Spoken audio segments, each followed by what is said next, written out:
અમરેલી જિલ્લાના ખાંભા તાલુકામાં લુખ્ખાઓનો આતંક મચાવ્યો। 24 કલાક થયા બાદ પણ પોલીસ ફરિયાદ દાખલ કરતી નથી।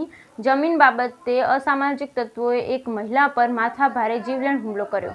અમરેલી જિલ્લાના ખાંભા તાલુકાના લુખ્ખાઓનો આતંક મચાવ્યો। 24 કલાક બાદ પણ પોલીસ દ્વારા ફરિયાદ દાખલ કરવામાં નથી આવી। ખાંભામાં જમીન બાબતે મહિલા પર માથાભારે તત્વોનો જીવલેણ હુમલો।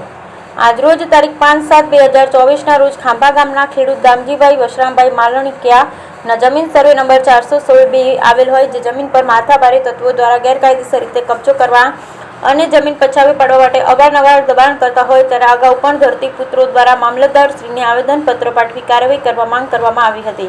તેમજ ગત તારીખ 4/7/2024 રોજ એસપી સાહેબને પણ રૂબરૂ રજૂઆત કરી અને એસપી સાહેબ દ્વારા ખાંભા પીએસઆઈને રૂબરૂ બોલાવી માથાભારે તત્વોને તાત્કાલિક હટાવવા આદેશ કરવામાં આવેલ હોય, ત્યારે આજ રોજ તારીખ 5/7/2024 રોજ ઉમેશભાઈ અને તેમના પત્ની વાડીએ નિરણ લેવા ગયા હોય, ત્યારે દેવકુભાઈ ચતુરીવાળા અને અન્ય અજાણ્યા ઈસમો દ્વારા ઉમેશભાઈના ધર્મપત્નીને વાડીએ કેમ આવી છો તેમ કહી ખરાબ ગાળો બોલવા લાગેલ અને આ 4 ઈસમોએ તેમની તરફ ઘસી આવી અને 2 ઈસમોએ વાળ પકડી ધસડી અને 2 ઈસમો લાકડી વડે જીવલેણ હુમલો કરતા આ બચાવવા માટે અવાજ કરતા અવાજ સાંભળી ઉમેશભાઈ દોડી આવ્યા અને ઉમેશભાઈને આપતા જોતા 4 ઈસમો ફરાર થઈ ગયા।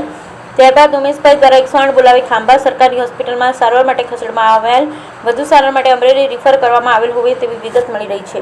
એસપી સાહેબને કચેરીએ રૂબરૂ મળવા ગયા હતા।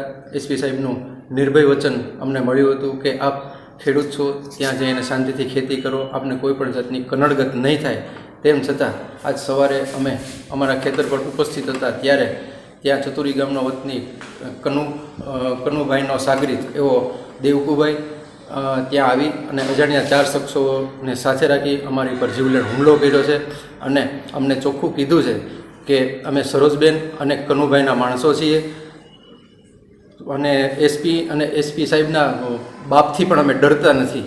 આવો એમને પોલીસનો કોઈ ડર ન હોય એવું મને ચોખ્ખું લાગતું હતું અને મારા વાઈફ પર જીવલેણ હુમલો કરી આજે અમને ખેતરથી ભગાડી મૂક્યા છે અને હજી એવું કીધું છે કે હજી તમે ખેતર પર આવશો તો તમે જીવથી હાથ ધોઈ બેસશો।